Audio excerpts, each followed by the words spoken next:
Aarav. रिवॉन for revenge एक काल्पनिक कथा है।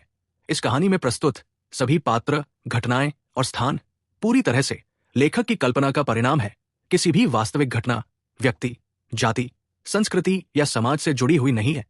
इस कहानी का उद्देश्य केवल मनोरंजन और शिक्षा है। हम किसी भी प्रकार की धार्मिक, सांस्कृतिक या सामाजिक भावनाओं को ठेस पहुंचाने का उद्देश्य नहीं रखते हैं। यदि किसी श्रोता को इस कहानी में कोई अंश अनुचित या असंगत प्रतीत हो तो कृपया इसे काल्पनिक और मनोरंजन के रूप में ले। इस कहानी का श्रेय पूरी तरह से लेखक को जाता है।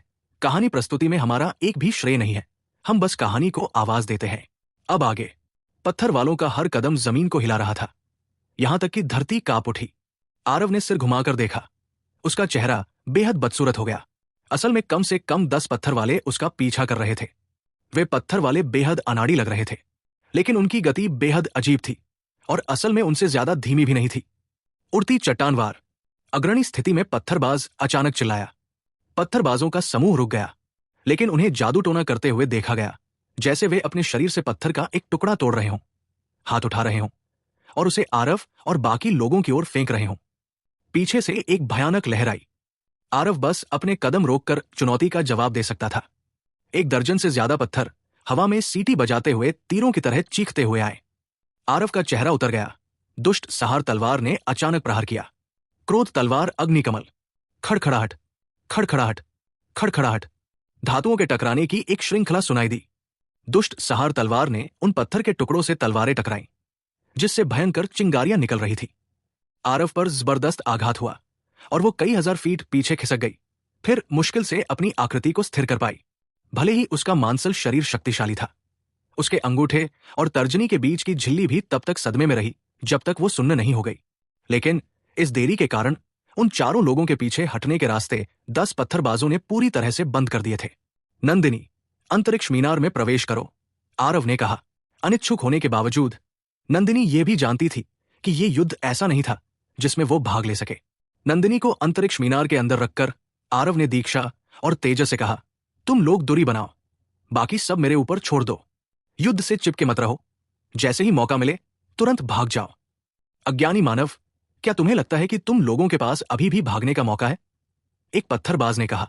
आरव का चेहरा काला पड़ गया और उसने पत्थर वालों से कहा, हम तो बस तुम्हारी सम्माननीय भूमि से गुजर रहे थे और हमारा कोई अपमान करने का इरादा नहीं था। तुम्हारा सम्माननीय अहंकार इतनी बेरमी से तुम्हारा पीछा क्यों कर रहा है? पत्थर वाले ने ठंडी सांस ली और कहा, मनुष्यों, कोई भी अच्छा नहीं है। बहुत हो गई बकवास, अपनी जान दे दो। ऐसा लग रहा था कि इन पत्थर वालों को मनुष्यों से बहुत द्वेष था। बिना कोई स्पष्टीकरण सुने उन्होंने तुरंत हमला बोल दिया। वे पत्थर वाले हवा की तरह मुक्के मार रहे थे। उनकी हर चाल में वास्तव में देवता दांव के नियमों की शक्ति थी। आरव को तो यह भी शक हो गया कि क्या ये लोग देवता युग के असली देवता लोग के महाशक्तिशाली लोग थे भी या नहीं। हालांकि इन 10 पत्थर वालों की ताकत से यह स्पष्ट था कि आगे वाला सबसे बड़ा था। बाकी लोग, उनकी ताकत उससे एक पायदान कम थी। अगर उनमें से हर एक इतना शक्तिशाली होता तो शायद दीक्षा और तेजस के लिए जीतना मुश्किल होता, लेकिन अगर सिर्फ 2 भी होते तो भी दोनों के लिए इससे निपटना बहुत मुश्किल होता। घिनौनी बात यह थी कि इन लोगों की सुरक्षा व्यवस्था वाकई बहुत विकृत थी। आरव का एक कुंडलित ड्रैगन भयानक मुट्ठी भी बस जमीन पर गिरा हुआ सा लग रहा था। वे लोग थोड़ी देर के लिए तैयार हुए और फिर से युद्ध में ऐसे कूद पड़े जैसे पूरी तरह ठीक हो। आरव के शरीर पर सुनहरी रोशनी टिमटिमा रही थी। मांसल शरीर की शक्ति पर निर्भर होकर और 6 पाषाण पुरुषों के साथ भीषण युद्ध में वास्तव में कुछ समय के लिए श्रेष्ठता या हीनता का कोई भेद नहीं था। हालांकि वे पाषाण पुरुष शक्तिशाली थे, फिर भी वे देवता दांव की सीमाओं को भी नहीं तोड़ पाए। आरव अब पहले से ही अपनी भव्य पूर्णता के और करीब पहुंच रहा था। पूरे दिव्य क्षेत्र में यह कहा जा सकता था कि उसकी शक्ति केवल सर हरीश के बाद दूसरे स्थान पर थी। लेकिन इस गिरावट की गति को देखते हुए वो ठीक था, लेकिन दीक्षा और तेजस के लिए लंबे समय तक टिकना मुश्किल था। बिल्कुल नहीं, जाने का कोई रास्ता सोचना होगा। इस समय देरसवेर वे हमें पीट पीट कर मांस का चूरा बना देंगे, आरव ने मन ही मन सोचा और अचानक दीक्षा के पास पहुंच गया। दीक्षा, आगे मेरा इंतजार करो। बात करते करते आरव की दोनों हथेलियां बाहर निकल आई। 2 कुंडलित ड्रैगन भयानक मुठियां फूट पड़ी जो सीधे 2 पत्थरबाजों पर जा लगी। दीक्षा और आरव को बहुत पहले ही ज्यादा बातचीत की जरूरत नहीं थी। बिना ज्यादा शब्दों के समझ गए और एक छलांग लगाकर बाहर निकल गए। तेजस, आरव जोर से चिल्लाया। तेजस ने भी चुपचाप समझ लिया। बस देखते ही देखते वो अचानक दहाड़ उठा। एक मुक्का गड़गड़ाया।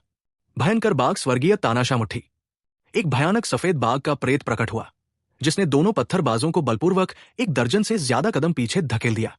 प्रतिक्षेप शक्ति का लाभ उठाकर तेजस का आकार तेजी से भागा, दीक्षा के पदचिन्हों का पीछा करते हुए युद्ध क्षेत्र से निकल गया। ये सब उतने समय में हुआ जब एक चिंगारी चकमक पत्थर के टुकड़े से उड़ी। वे पत्थरबाज अभी तक उन तक नहीं पहुंच पाए थे, लेकिन उन्होंने पहले ही एक अजगर की दहाड़ आसमान में गूंजती सुनी। ड्रैगन देवता की आवाज। आरव ने अपना इक्का इस्तेमाल किया। इस क्षेत्र में उसने अंधाधुंध हमला किया। 10 पत्थरबाजों के आकार तुरंत वहां कांपते हुए अकड़ गए। इन पत्थरबाजों के पास कोई कमजोरी नहीं थी जिसका वे फायदा उठा सके, चाहे वो सार ऊर्जा मार्शल तकनीकें हो या शरीर शोधन मार्शल तकनीकें। उन पर इसका लगभग कोई प्रभाव नहीं पड़ा। केवल ड्रैगन देवता की आवाज का, जिसने सब कुछ कुचल दिया, उन पर प्रभाव पड़ा। धमाका धमाका धमाका। उन पत्थर के आदमियों के शरीर पत्थरों से पूरी तरह से ढेर हो गए थे, लेकिन इस समय वे पत्थर सचमुच टूट रहे थे। धमाका। आखिरकार एक पत्थर का आदमी ड्रैगन देवता की आवाज की शक्ति का सामना नहीं कर सका। उसका पूरा शरीर एक जोरदार धमाके के साथ ढह गया, सीधे बिखर गया। गड़गड़ाहट, गड़गड़ाहट। एक के बाद एक पत्थर के आदमियों को ड्रैगन देवता की आवाज ने ऐसे ही ध्वस्त कर दिया। वो सबसे शक्तिशाली भी कोई अपवाद नहीं था। एक सांस, 2 सांसें। ड्रैगन की आवाज से 10 पत्थर के आदमी चौंक कर चट्टानों के मलबे के ढेर में बदल गए। हफ हफ। आरव जोर जोर से सांस लेने के लिए हांफने लगा। उसके पूरे शरीर में दर्द का एहसास हुआ।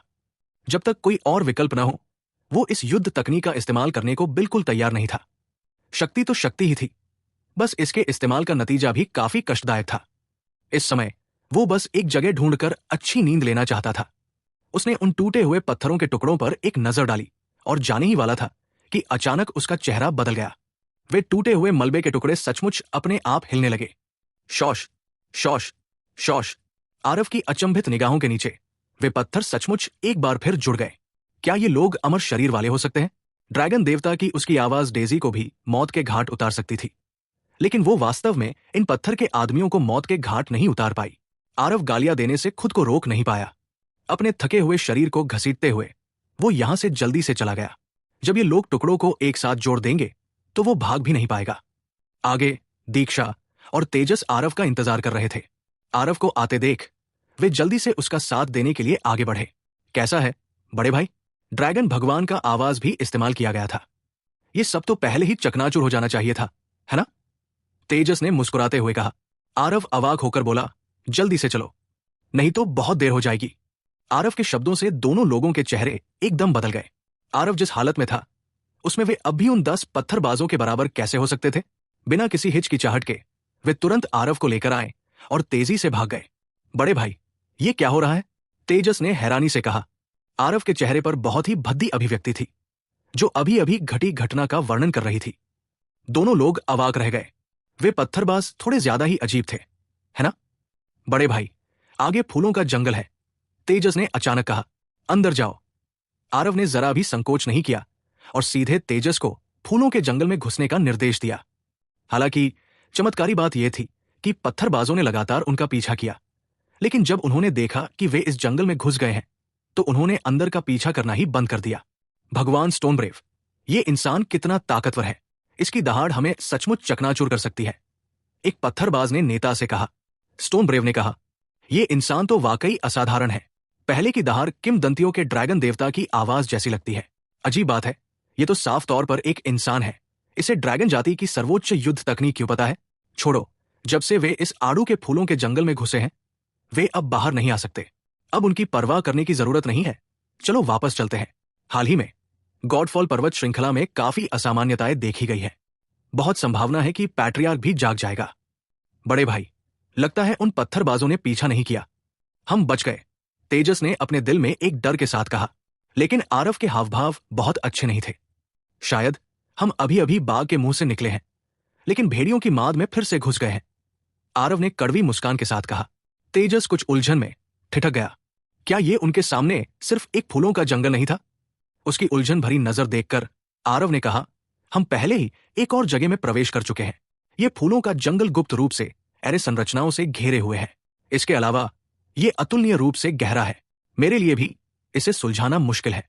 तेजस का झटका किसी भी तरह से मामूली नहीं था। तभी उसने ध्यान से इस फूलों वाले जंगल का नाप लिया। ये बस अफसोस की बात थी कि उसे व्यूहरचनाओं के बारे में बिल्कुल भी जानकारी नहीं थी और वो कुछ भी समझ नहीं पा रहा था। मुझे मत डराओ बड़े भाई, तेजस ने अवाक होकर कहा। आरव ने शक्तिहीन होकर कहा, मैं क्यों डराऊंगी? पेड़ों को आधार बनाकर इतनी बड़ी व्यूहरचना बनाने वाले, इस व्यूहरचना को बनाने वाला व्यक्ति वाकई अद्भुत था। अगर मेरा अनुमान गलत न होता तो ये व्यूहरचना शायद किसी देवता लोक के महाशक्ति द्वारा छोड़ी गई होगी। तेजस ने आश्चर्य से कहा, बिल्कुल नहीं, है ना? ये तो बस कुछ साधारण फूलों के पेड़ हैं। कौन परवाह करता है कि ये कितनी बड़ी व्यूहरचना है? इसे सीधे जला दो और क्या ये नहीं हो जाएगा? आरव ने अपना सिर हिलाया और कहा, जला नहीं सकता। जरा सी लापरवाही और ये आग में बदल जाएगा और खुद को जला लेगा। तेजस का चेहरा डर से भर गया और आखिरकार उसे मामले की गंभीरता का एहसास हुआ। वो जानता था कि आरव बकवास नहीं करेगा। आरव के फॉर्मेशन दांव के बावजूद वो इस व्यू रचना को तोड़ नहीं सका। कल्पना की जा सकती थी कि ये व्यू रचना कितनी भयानक थी। तो अब हमें क्या करना चाहिए बड़े भाई? पहले मेरे ठीक होने का इंतजार करो, आरव ने कहा। 2 दिन बाद आरव पर छोटों का प्रभाव पूरी तरह से गायब हो गया। तभी उसने इस फूलों वाले जंगल को ध्यान से देखा। जितना वह देखता उतना ही वो घबरा जाता। उनकी आंखों के सामने 3 रास्ते थे जिन पर जाया जा सकता था। आरव ने बहुत देर तक देखा लेकिन हिलने की हिम्मत नहीं हुई। ये फूलों वाला जंगल शांत दिख रहा था, लेकिन आरव जानता था कि अगर उसने एक भी गलत कदम उठाया तो एक भयानक जानलेवा जाल बन जाएगा। तेजस ने घबराकर बगल से खड़े आरव को देखा और बीच में बोलने की हिम्मत भी नहीं जुटा पाया। उसने देखा कि आरव के माथे पर पसीने की बारीक बूंदें सचमुच हल्की हल्की उभरी हुई थी। यह देखा जा सकता था कि आरव का अनुमान उतना सहज नहीं था। यह ठहराव 24 घंटे का था, पूरे 1 दिन का। अगर यह पहले होता तो तेजस को यह मानने की जरा भी हिम्मत नहीं होती कि आरव को व्यू रचना के अंदर एक कदम भी रखने में इतना लंबा समय लगा। ऐसा लग रहा था कि यह व्यू रचना वाकई असाधारण थी। आरव के लंबी सांस छोड़ने के बाद तेजस की घबराहट भी कम हो गई। जब दीक्षा ने आरव के माथे पर पसीने की बूंदें हल्के से पोंछी तो उसकी आंखें प्यार से भरी थी। पहले आरव ने अपना पूरा ध्यान व्यू रचना का अध्ययन करने में लगा दिया। उसने बीच में जाकर बात करने की भी हिम्मत नहीं की। कैसा है बड़े भाई, हमें कौन सा रास्ता अपनाना चाहिए? तेजस ने पूछा। आरव के चेहरे पर थोड़ी थकान थी, लेकिन फिर भी उसने जोर देकर उसका हौसला बढ़ाया और कहा, यह दाईं ओर वाला है, यह सुरक्षित होना चाहिए। तेजस ने ध्यान नहीं दिया, लेकिन दीक्षा ने हल्के आश्चर्य से आरव को देखा। उसने वास्तव में चाहिए शब्द का इस्तेमाल किया था, न कि निश्चित रूप से। आरव ने पूरे दिन चीजों की जांच की और उसने जो जवाब दिया वो वास्तव में एक अस्पष्ट उत्तर था। यह सरणी रचना वाकई अविश्वसनीय है, मैं पहले जाऊंगा। दीक्षा बिना किसी हिचकिचाहट के बोल पड़ी। बात खत्म करके उसने अपने कदम बढ़ा दिए, इस सही रास्ते पर कदम रखने की चाहत में। आरव ने गहरी सांस ली, ये जानते हुए कि दीक्षा के विचार बहुत सूक्ष्म थे और वो उसके शब्दों की खामियों को पहचान ली। ये उसके शरीर के साथ उसकी संरचना की परीक्षा लेने वाला था। दीक्षा को उस रास्ते पर कदम रखते देख आरव के मन में अचानक प्रेरणा की एक किरण कौंधी। रुको, आरव जोर से चिल्लाई। दीक्षा का पैर पहले ही आधा बाहर निकल चुका था। एक बार पैर पड़ जाता तो वो पूरी तरह से उस रास्ते पर कदम रख देती। आरव की चीख सुनकर उसने अनायास ही अपने कदम पीछे खींच लिए। क्या बात है आरव? दीक्षा ने हैरान होकर कहा। पल भर में आरव का शरीर पसीने से भीग गया। उस पैर के पड़ते ही दीक्षा की जान चली जाती। माफ करना दीक्षा, तुम्हें लगभग चोट लगने वाली थी। वो रास्ता भी एक बंद गली है। इस व्यू रचना में हर जगह हत्या का इरादा छिपा है। मुझे अभी अभी प्रेरणा मिली और अचानक पता चला कि यह रास्ता असल में एक खामी है जिसे व्यू रचना ने जानबूझकर उजागर किया है। आरव के दिल में डर का भाव था। शानदार और भव्य दिखने वाला फूलों का जंगल वास्तव में अंतर्धाराओं से भर गया था। एक भी चूक और इसका मतलब होगा विनाश और दांव का विनाश। और अभी कुछ देर पहले आरव को पता चला कि पूरे दिन के लिए उसने जो नतीजा निकाला था वो असल में उस भव्य व्यू रचना द्वारा जानबूझकर की गई एक खामी थी। अगर दीक्षा का कदम उठा लिया जाता तो वे हमेशा के लिए जीवन और मृत्यु से अलग हो जाते। लेकिन दीक्षा बिना किसी परवाह के मुस्कुराई और बोली, मेरे आरव यहां एक देवता के साथ कौशल का मुकाबला कर रहे हैं जो रियल फॉर्मेशंस दांव की महाशक्ति है। निश्चित न होना भी सामान्य बात है। मुझसे माफी मांगने की क्या जरूरत है? और हां, क्या मैं बिल्कुल ठीक नहीं हूं? कम से कम इस पहले राउंड में तो मेरे आरव ही जीते हैं। आरव ने मन ही मन आह भरी। दीक्षा हमेशा से ही इतनी शांत और उदार रही है और उसके लिए आग और बाढ़ का सामना करते हुए पलक तक नहीं झपकाई। ऐसी पत्नी के होते हुए एक पति को और क्या चाहिए? उसके मन में पहले से ही एक निर्णय था। अगर वो इस दुष्ट विपत्ति को शांत कर सके तो वो दीक्षा को एक शानदार शादी जरूर देगा। तेजस ने भी बाल बाल बचे होने पर मन ही मन विलाप किया और पूछा, बड़े भाई, ये रास्ता सही नहीं है तो हमें कौन सा रास्ता अपनाना चाहिए? इनमें से कोई भी रास्ता सही नहीं है, आरव ने गंभीरता से कहा। तेजस और दीक्षा दोनों स्तब्ध रह गए। उन्हें कुछ समझ नहीं आ रहा था कि इसका क्या मतलब है। दोनों लोग फिर से स्तब्ध रह गए क्योंकि जिस दिशा में आरव इशारा कर रहा था वहां कोई रास्ता ही नहीं था। आरव ने अपनी उंगली बढ़ाकर एक दिशा की ओर इशारा करते हुए कहा, यहां से चलो। बड़े भाई, ये, तेजस ने असमंजस में कहा। आरव ने कुछ नहीं बताया और तुरंत आगे बढ़ गया। ठीक इसी समय एक ऐसा दृश्य हुआ जिसने तेजस और दीक्षा को चकित कर दिया। आरव की आकृति उनके सामने ऐसे ही गायब हो गई। दोनों लोगों ने एक दूसरे को देखा और उस दिशा में चलते हुए आरव के कदमों की आहट भी सुनी। दोनों लोगों ने अपनी आंखों के सामने बस एक धुंधलापन महसूस किया। दरअसल वे एक जगह के अंदर से गुजरे थे, लेकिन जिस बात ने उन्हें चकित कर दिया वो ये थी कि उनकी आंखों के सामने जो दृश्य था वो बिल्कुल वैसा ही था जैसा उन्होंने पहले देखा था। इससे उन्हें ऐसा भ्रम हुआ मानो वे फिर से वही लौट आए हों जहां वे थे। आरव, यहां क्या हो रहा है? क्या ये आड़ू के फूल सभ्रम है?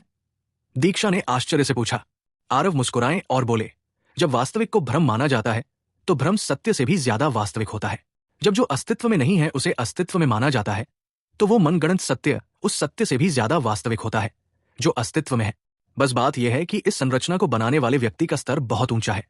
फूलों को माध्यम बनाकर इस जगह को अनगिनत टुकड़ों में बांट दिया है। हमें बस इन अनगिनत टुकड़ों में से एकमात्र जीवित रहने के रास्ते से बाहर निकलना है। उफ, बिल्कुल किसी भूल भुलैया से गुजरने जैसा। यह सुनकर दोनों लोग चौंक गए। साधारण फूलों का उपयोग करके इतनी भव्य और भव्य संरचना बनाना उस व्यक्ति के लिए कल्पना से परे था जिसने ये संरचना बनाई थी। देवता लोक शक्ति संपन्नों के साधन बिल्कुल भी वैसे नहीं थे जैसा वे अनुमान लगा पा रहे थे। दीक्षा के पहले के दृश्य की प्रेरणा पाकर आरव ने पहले के पतन को दूर कर दिया। वो शक्तिशाली आत्मविश्वास एक बार फिर उसके पास लौट आया। आरव समझ गया कि जिस व्यक्ति ने यह संरचना स्थापित की थी वो निश्चित रूप से असाधारण संरचना दांव शक्ति वाला व्यक्ति था। उसने कदम दर कदम अनुमान लगाया, लेकिन फिर भी अंत में वो लगभग उस देवता लोक शक्ति संपन्न के जाल में फंस ही गया। इस विशाल व्यू का सामना करते हुए उसे ऐसा लगा जैसे वह उस व्यू के देवता शक्ति संपन्नों से तलवारें लड़ा रहा हो। दीक्षा के शब्दों की प्रेरणा पाकर आरव उस समय युद्ध के इरादे से उमड़ रहा था और इस व्यू संरचना को तोड़ने पर तुला हुआ था। तो क्या हुआ अगर देवता लोक शक्ति संपन्न? आज मैं आरव एक देवता लोक शक्ति संपन्न के दबंग प्रभाव को समाप्त करने जा रहा हूं। बड़े भाई, इस बार हमें कहा जाना चाहिए? आरव को व्यू रचना की समझ से बाहर आते देख तेजस खुद को रोक नहीं पाया और पूछने के लिए ऊपर चला गया, जबकि इस समय इस दूसरे स्थान में प्रवेश किए हुए 3 दिन बीत चुके थे। इस दूसरे चरण में आरव ने वास्तव में पहले चरण के समय से 3 गुना समय लिया। दरअसल जिस तरह से तेजस और दीक्षा ने इसे देखा, उनकी आंखों के सामने का दृश्य बिल्कुल पहले चरण जैसा ही था। कोई अंतर नहीं था, लेकिन ठीक इसी वजह से व्यू रचना का अध्ययन करना और भी कठिन हो गया था। केंद्र, बात खत्म करके आरव बिना किसी हिचकिचाहट के बीच वाले रास्ते से अंदर चला आया। तेजस और दीक्षा ने देर करने की हिम्मत नहीं की और उनके पीछे पीछे चल पड़े। तीसरे चरण के अंतराल के लिए आरव को पूरी तरह समझने में 6 दिन लग गए, लेकिन चौथे चरण के अंतराल के लिए आरव को पूरे आधे महीने का समय लगा। तेजस ने आरव की समझ को बाधित करने की हिम्मत नहीं की और धीरे से दीक्षा से बड़बड़ाने से खुद को नहीं रोक पाई। हे भगवान, इस गति से जब तक हम बाहर निकलेंगे तब तक दुष्ट जाति शायद बहुत पहले ही दिव्य क्षेत्र को शैतानी शक्ति से एकीकृत कर चुकी होगी। दरअसल दीक्षा भी चिंता से दबी हुई थी, बस उसने अपनी चिंता तेजस की तरह व्यक्त नहीं की। अब 1 महीने का समय बीत चुका था। वे चौथे चरण के अंतराल से बाहर भी नहीं निकले थे। इस तरह की गति कछुए के रेंगने से भी ज्यादा तेज नहीं थी। इस गति से यह वास्तव में वैसा ही था जैसा तेजस ने कहा था। अगर वे बाहर भी निकल जाते तो भी बहुत देर हो चुकी होती, लेकिन वो ये भी जानती थी कि इस देवता श्रेणी के भव्य सरणी में निहित संरचना दांव की गहनताएं बहुत जटिल और अव्यवस्थित थी। इसे पूरी तरह से समझना इतना आसान नहीं था। पहले चरण के स्थान से ही पता चल जाता था कि इस भव्य समूह के अंदर कितने जाल छिपे हैं। आरव को अगले चरण की सुरक्षा सुनिश्चित करने से पहले सावधानी पूर्वक पहचान करनी थी। अचानक आरव, जो उस समय आंखें बंद करके ध्यान कर रहा था, ने दोनों आंखें खोली और फूलों के एक समूह की ओर चल पड़ा।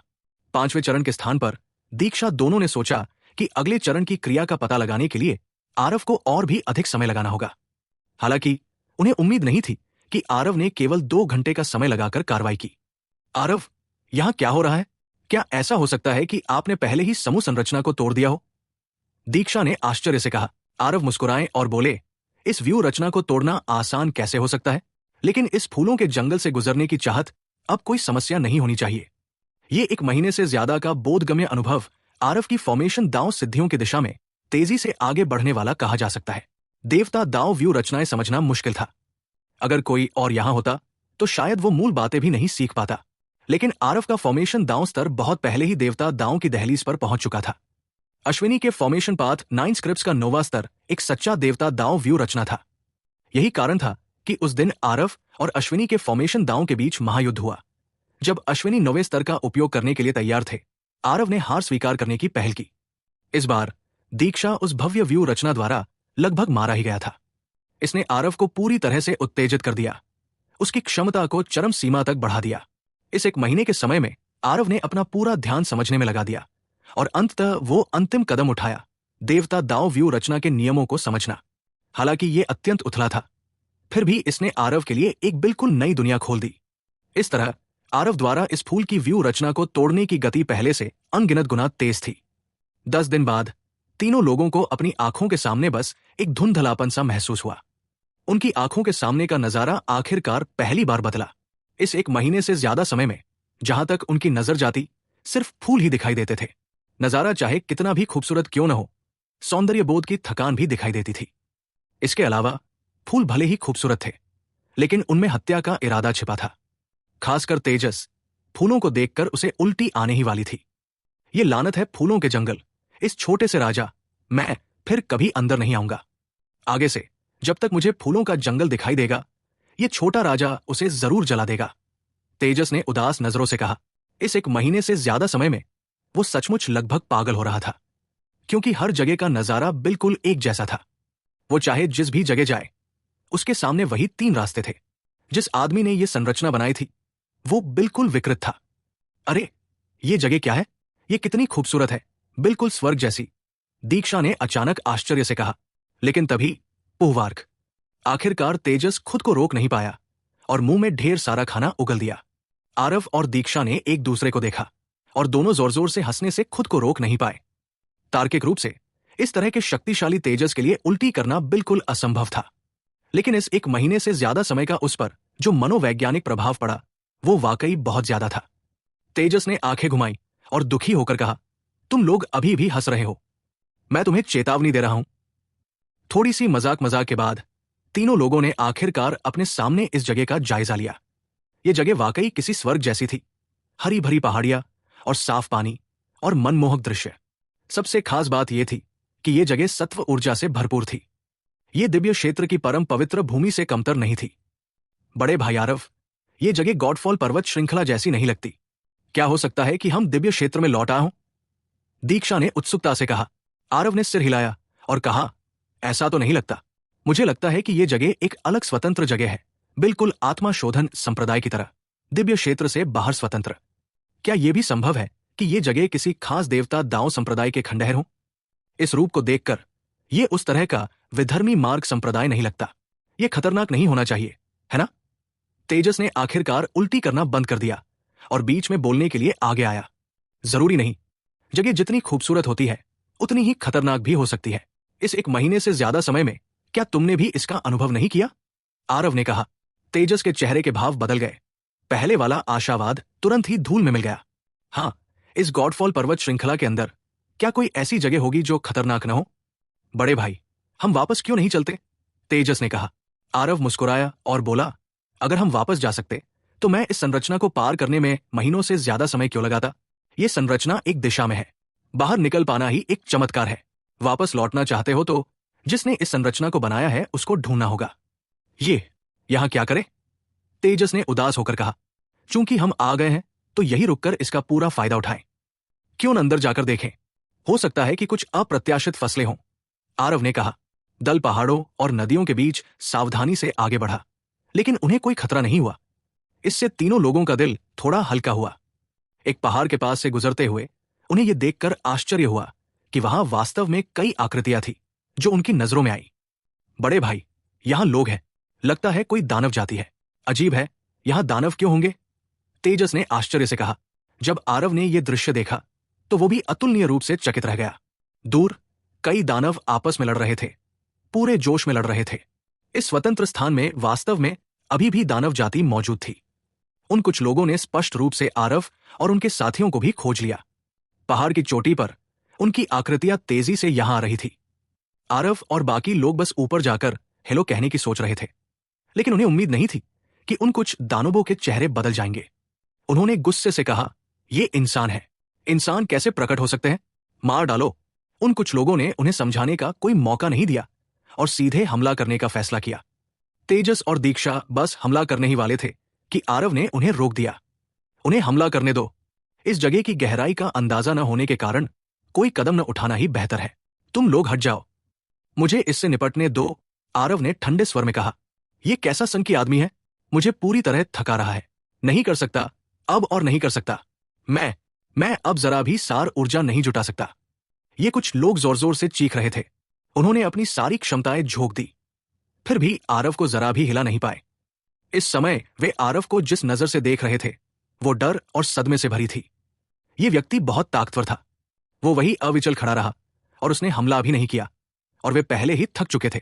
लड़ने का यह तरीका बेहद निराशाजनक था। आरव मुस्कुराते हुए उनके पास आया और उनकी तरफ देखा। वे कुछ दानव लगभग ऐसे उछल पड़े जैसे उनकी पूंछ पर पैर रख दिया गया हो। तुम क्या कर रहे हो? मैं तुम्हें चेतावनी दे रहा हूं। हमारा युवा कुलपति बहुत दुर्जय है। जब वो आएगा तो तुम निश्चित रूप से मर जाओगे। आरव मुस्कुरा रहा था, लेकिन उनकी आंखों में ऐसा लग रहा था जैसे कोई नेवला मुर्गे को नव वर्ष की शुभकामना दे रहा हो। तुम्हारा युवा कुलपिता? तुम्हें ड्रैगन जाति, बाघ जाति, फीनिक्स जाति सब है। मैं जानना चाहता हूं कि तुम्हारा युवा कुलपिता कैसा है। आरव को बहुत पहले ही पता चल गया था कि ये कुछ राक्षस मिलकर लगभग 4 प्रतीकों वाले कुलों को इकट्ठा कर रहे थे। क्या हो सकता है कि इस जगह के अंदर अभी भी एक और 4 प्रतीकों वाला कुल हो? इन लोगों की ताकत ज्यादा नहीं थी, बस शुरुआती स्तर की 9वीं थी, लेकिन उनकी उम्र भी बूढ़ी नहीं मानी जाती थी। दानव जाति में उन्हें निश्चित रूप से प्रतिभाशाली माना जा सकता था, लेकिन उनकी कुल ताकत बाहर मौजूद दानव जाति से 1 गुना ज्यादा थी। अगर हिम्मत है तो चलो, जब हमारा युवा कुलपिता आएगा तो तुम्हें जरूर लड़ेगा, उनमें से एक ने कहा। यह सुनकर आरव हंसा और बोला, ठीक है, मैं तुम लोगों को जाने देता हूं और यही तुम्हारे युवा कुलपिता के आने का इंतजार करता हूं। उन चंद लोगों को ऐसा लगा जैसे उन्हें माफी मिल गई हो और वे भाग खड़े हुए। बड़े भाई, ये जगह बहुत अजीब है, तेजस ने कहा। आरव ने सिर हिलाया और कहा, यह जगह काफी दिलचस्प लगती है।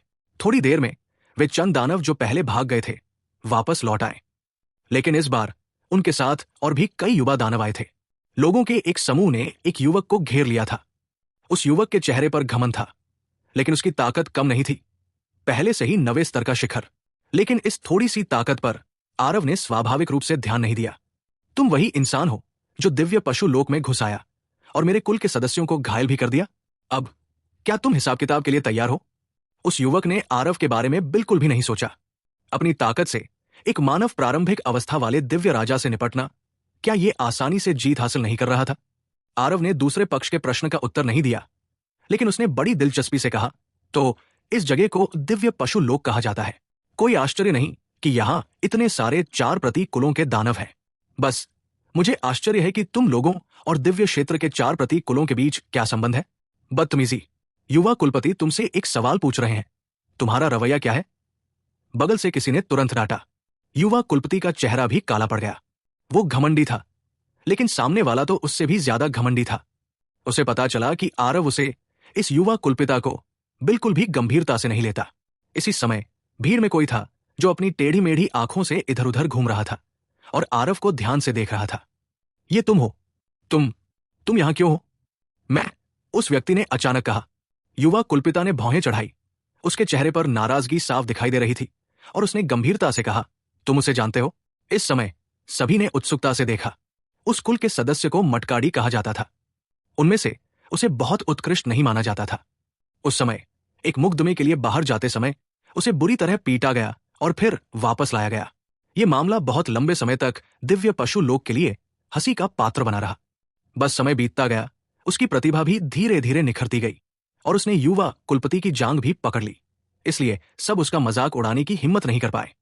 मटका डी नामक लड़के आरव से थोड़ा डरा हुआ लग रहा था और उसने भद्दे भाव से कहा, वो वही बदमाश है जिसने अनंत दुनिया में ड्रैगन लॉर्ड का रूप धारण किया था। जैसे ही ये शब्द निकले, सब दंग रह गए और तुरंत हंस पड़े। हा, मटका, तुमने गलत दवा तो नहीं खाई होगी, है ना? तुम कह रहे हो कि यही वो व्यक्ति है जिसने तुम्हें उस समय सुअर के सिर में कुचल दिया था? निचले लोकों का कोई आदिवासी दिव्य पशु लोक में कैसे प्रकट हो सकता है? मटका, लगता है उस समय तुम पर एक गहरा मनोवैज्ञानिक साया पड़ा था। अब जब तुम किसी इंसान को देखते हो तो उसे ही वो इंसान समझ लेते हो। हाँ, कितने साल बीत गए, कोई इंसान कैसे प्रारंभिक स्तर के दिव्य राजा की साधना कर सकता है? उन सभी कुल के सदस्यों ने मटका का मजाक उड़ाया। उन्हें जरा भी यकीन नहीं हुआ कि आरव वही आदमी था जिसने उस समय उसे सुअर के सिर पर पटक दिया था। हालांकि आरव के दिल में आश्चर्य मटका से जरा भी कम नहीं था। अभी जब मटका चिल्लाया तो उसे लगा कि वो जाना पहचाना सा लग रहा है। बाद में उनकी बातचीत सुनकर वो और भी हैरान रह गया। जो व्यक्ति भी उतना ही अविश्वसनीय रूप से हैरान था, वो भी तेजस ही था। उसे उस समय आरव द्वारा ड्रैगन लॉर्ड को पीटने की बात भी पता थी। उसे उम्मीद नहीं थी कि वे सचमुच यहां मिलेंगे। आरव, तेजस दोनों लोगों ने एक दूसरे को देखा। दोनों के चेहरे पर अविश्वास का भाव था। क्या ये जगह वाकई उस अंधेरे जंगल के पीछे थी? ये भी कुछ ज्यादा ही चमत्कारी था, है ना? तुम लोग मेरी बात पर यकीन क्यों नहीं करते? वो सचमुच बहुत बदमाश है। मटका झुंझलाहट और गुस्से से कहने से खुद को नहीं रोक सका। युवा कुलपति ने ठंडी सांस ली और ठंडे स्वर में कहा, चाहे वो कोई भी हो, यहां आने वाले इंसान का एक ही नतीजा होता है, वो है मौत। बात खत्म करके युवा कुलपति ने अपना हाथ उठाया और वो एक हथेली की हरकत थी। एक अजगर के दहाड़ने की आवाज निकली। कुंडलित ड्रैगन भयानक मुट्ठी। यह हरकत देखकर आरव मुस्कुराया, यहां तक कि तेजस भी मुस्कुराया, यहां तक कि दीक्षा जो चुप था वो भी मुस्कुराया। एक विशेषज्ञ की मौजूदगी में दिखावा करना, इस बारे में बात करना था, है ना? आरव ने लापरवाही से हथेली हिलाई। वैसे ही कुंडलित ड्रैगन भयानक मुट्ठी। एक ही हथेली खोलते ही दिव्य पशु लोक के पक्ष के सभी कबीले के सदस्यों के चेहरे बदल गए। ये मानव कुंडलित ड्रैगन भयानक मुट्ठी को कैसे जान सकता था? हालांकि वे पहले से ही ज्यादा सोचने का जोखिम नहीं उठा सकते थे। एक संकरे रास्ते पर दो नीले ड्रैगन मिले। ऐसा लग रहा था जैसे शोरगुल से हवा फट जाएगी। लेकिन दुर्भाग्य से युवा कुलपति का नीला ड्रैगन तुरंत कुचल दिया गया। युवा कुलपति से निपटने के लिए आरव को दिव्यता पद ड्रैगन तरंग का उपयोग करने की भी आवश्यकता नहीं पड़ी। उसके पास 9 रूपांतरणों वाला स्वर्ण शरीर था। वो सहजता से एक युद्ध तकनीक का प्रदर्शन कर रहा था। उसकी शक्ति भी इतनी नहीं थी कि एक सामान्य व्यक्ति उसका सामना कर सके। स्पष्ट रूप से युवा कुलपति के पास अभी ये योग्यता नहीं थी। धमाका! युवा कुलपति सीधे उड़कर बाहर चला गया। आरव ने कोई जानलेवा वार नहीं किया। उस युवा वयोवृद्ध को बस हल्की चोटें आई, लेकिन उसके मन में जो विस्मय था उसे शब्दों में बयां नहीं किया जा सकता था। तुम कैसे जानते हो? सिर्फ कुंडलित ड्रैगन भयानक मुट्ठी, क्या यह बहुत दुर्लभ है? आरव ने बेपरवाही से कहा। सभी अवाक रह गए। क्या यह दुर्लभ नहीं था? इस दिव्य पशु लोक में इस प्रकार की दिव्य तकनीक, कुंडलित ड्रैगन भयानक मुट्ठी, को साधने में सक्षम लोग उंगलियों पर गिने जा सकते हैं। युवा कुलपति उनमें से एक थे। इस प्रकार की देवता दांव मार्शल तकनीक ऐसी नहीं थी जिसे आम लोग साध सकें। लेकिन इस मार्ग पर आरव की उपलब्धियां स्पष्ट रूप से युवा कुलपति से एक दर्जा ज्यादा ऊंची थी। उन्होंने सोचा कि आरव दिखावा कर रहे थे। दरअसल आरव बस एक तथ्य बता रहे थे। ड्रैगन देवता की आवाज, ये मार्शल तकनीक, भगवान जाने कुंडलित ड्रैगन भयानक मुट्ठी से कितनी गुना ज्यादा शक्तिशाली थी। इसके अलावा ड्रैगन जाति के देवता दांव मार्शल तकनीकें जिन्हें आरव ने समझा था, वे सिर्फ इनसे कहीं ज्यादा थी। अब क्या तुम इस युवा गुरु के प्रश्न का उत्तर दे सकते हो? दरअसल मैं बस ये जानना चाहता हूं कि ये कैसा क्षेत्र है, आरव ने ठंडे स्वर में पूछा और उन सभी की ओर देखा जिनका सदमा और बढ़ने का नाम नहीं ले रहा था। आरव ने सभी से बहुत विनम्रता से पूछा, लेकिन दूसरा पक्ष इतना डरा हुआ था मानो किसी जंगली बाघ का सामना कर रहा हो। वे वास्तव में सामूहिक रूप से तब तक डरे हुए थे जब तक कि वे कई कदम पीछे नहीं हट गए। तुम यहां मत आना। मटका डर के मारे पेशाब कर रहा था। मटका पर सचमुच एक मनोवैज्ञानिक साया था। उस समय की घटनाओं ने उस पर एक अमिट छाप छोड़ी। शुरू में उसने सोचा था कि वो इससे उबर सकता है। उसे उम्मीद नहीं थी कि ये शैतान एक बार फिर प्रकट होगा। ये व्यक्ति बस उसका दुस्वप्न था। इन लोगों के हाव भाव देखकर आरव अवाक रह गया। वो सचमुच बहुत उत्सुक था कि क्या ये जगह सचमुच डार्क फॉरेस्ट के पीछे वाली जगह है या नहीं। बात बस इतनी थी कि ये लोग उसकी ताकत से डर गए थे, लेकिन उसकी कोई बुरी नीयत नहीं थी। अरे, तुम्हें मटका कहते हैं, है ना? क्या तुम मुझे बता सकते हो कि ये जगह अंधेरी जंगल है या नहीं? क्या यहां से अनंत दुनिया तक जाया जा सकता है? आरव ने एक चमकदार मुस्कान के साथ पूछा। वो एक कदम आगे बढ़ा। वे लोग चौंके हुए खरगोशों की तरह थे। आखिरकार मनोवैज्ञानिक दबाव सहन नहीं कर सके और अपनी पूंछें पैरों में दबाकर भाग निकले। ये दृश्य देखकर आरव खुद को असहाय महसूस करने से नहीं रोक सका। अरे, क्या मैं इतना डरावना हूं? इस युवा स्वामी ने अभी तक कोई हरकत भी नहीं की है, ठीक है? आरव ने अवाक होकर कहा। तेजस खिलखिलाकर हंसा और बोला, ये लोग वाकई कायर हैं। दीक्षा मुस्कुराई और बोली, आरव, तुमने हमला तो नहीं किया, लेकिन तुम्हारी ताकत से वे बुरी तरह डर गए। 9वीं श्रेणी का शीर्षस्थ युवा कुलपिता तुम्हारे हाथों एक चाल भी नहीं टेक सका। वे कैसे नहीं डरे? आरव ने बेबसी से कहा। लगता है मैं सिर्फ बल का ही इस्तेमाल कर सकता हूं। बात खत्म होते ही आरव का शरीर हिल गया और जहां वो मूल रूप से था वहां से गायब हो गया। युवा कुलपिता तेजी से भाग रहा था कि अचानक तलवार की एक भयानक लहर ने उसे जकड़ लिया। युवा कुलपिता के रोंगटे खड़े हो गए। ऐसा लग रहा था जैसे उसने मृत्यु देवता को अपनी ओर आते हुए देख लिया हो, लेकिन अप्रत्याशित रूप से वो धनुष की डोरी की झनकार से चौंके हुए पक्षी की तरह और भी ज्यादा भागना चाहता था। भागते रहोगे तो मरोगे। आरव के शब्द मानो पाताल लोक से निकल रहे थे, उसकी कल्पनाओं को चकनाचूर कर रहे थे। युवा कुलपिता के कदम अचानक रुक गए। उसने पाया कि एक युवक उसे ठंडी निगाहों से देख रहा था। बाकी लोगों की तो आरव को जरा भी परवाह नहीं थी, इसलिए उन्हें आजादी से जाने दिया। आरव के विचार से इस युवा कुलपिता को जो कुछ पता था वो उनसे कहीं ज्यादा था। प्रधान एल्डर, हालात बहुत बुरे हैं। जब सभी लोग कबीले लौटे तो तुरंत उन्माद फैल गया, जिससे पूरा कुल चौंक गया। चिल्लाने और झगड़ने में कहा है मर्यादा। इस आसन के रहते तो आसमान भी नहीं गिर सकता, हेड एल्डर करुणाकर ने दुखी भाव से कहा। हेड एल्डर की चट्टान जैसी स्थिर आवाज सुनकर सबके दिल थोड़े शांत हो गए। हेड एल्डर, बात तो सच में बिगड़ गई है। वहां एक इंसान हमारे दिव्य पशु लोक में घुस आया है। और तो और पीछे से बात करते हुए मटका बोलने में हिचकिचाने लगा। एल्डर करुणाकर के हाव भाव भी बदल गए। दिव्य पशु लोक में इंसानों का घुसना न जाने कितने सालों में हुआ था। और क्या? बोलो, करुणाकर ने गंभीरता से कहा। और तो और उसने युवा कुलपति को पकड़ लिया है, मटका ने हिचकिचाते हुए कहा। युवा कुलपति करुणाकर का पोता था। निश्चित रूप से जैसे ही करुणाकर ने यह सुना वो बहुत गुस्से से भर गया। कितना घमंडी इंसान है, मेरे दिव्य पशु लोक में अतिक्रमण कर रहा है और मेरे पोते को भी बंदी बनाने की हिम्मत कर रहा है। ये तो मौत की तलाश है। दूसरा पक्ष कौन है? क्या यह हो सकता है कि वो निचले लोकों के स्थानिक मार्ग से घुस आया हो?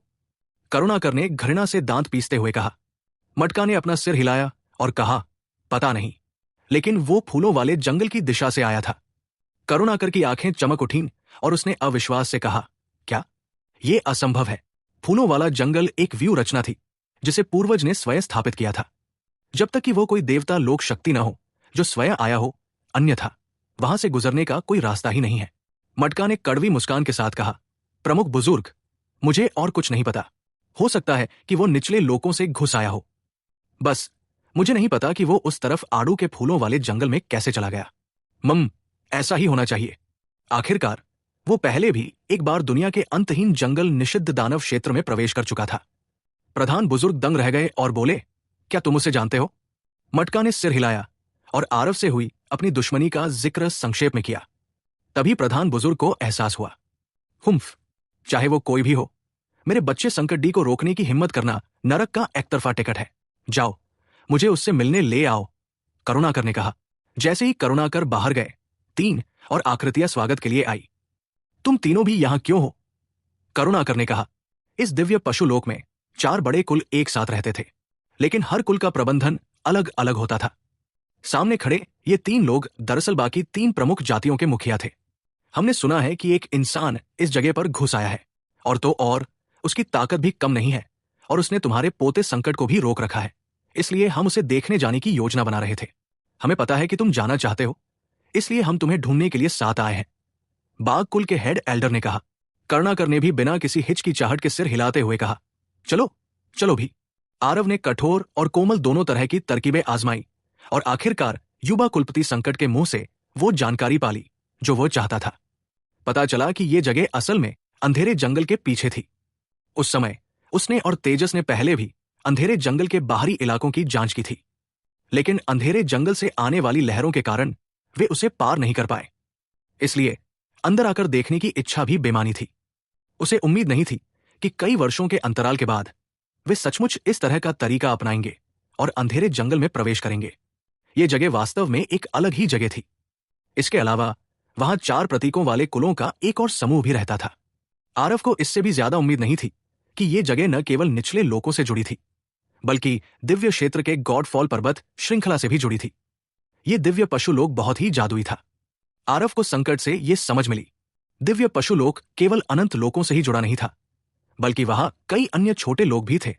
देव निषिद्ध दानव लोक के भीतर के राक्षसी पशु मूल रूप से दिव्य पशु लोक में रहते थे, लेकिन विभिन्न जातियों के प्रसार के बाद दिव्य पशु लोक इतने सारे कुलों को समायोजित नहीं कर सका। इसलिए दिव्य पशु लोक की राक्षस जाति ने एक महान दिव्य क्षमता से अपने स्थान को निम्न लोकों के स्थान से जोड़ दिया। फिर उन्होंने कुछ अशुद्ध राक्षस प्रजातियों को निम्न लोकों के देव निषिद्ध दानव क्षेत्र में निर्वासित कर दिया। इसी तरह न जाने कितने वर्ष बीत गए, बाहरी दुनिया का देव निषिद्ध दानव क्षेत्र पूरी तरह से भूल चुका था कि वे कभी दिव्य पशु लोक से उत्पन्न हुए थे।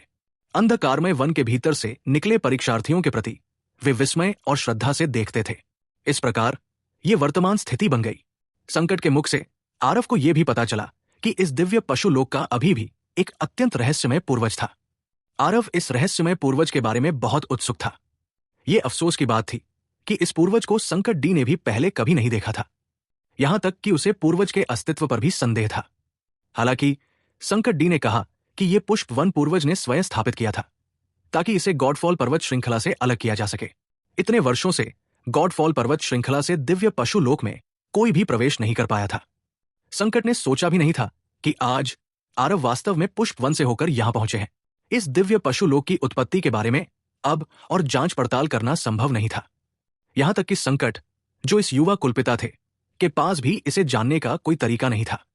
लेकिन आरव को लगा कि दिव्य पशु लोक की शैतान जाति और दिव्य क्षेत्र संभवतः निकट संबंधी है। ये बातें सुनकर आरव और तेजस दोनों को गहरा सदमा लगा।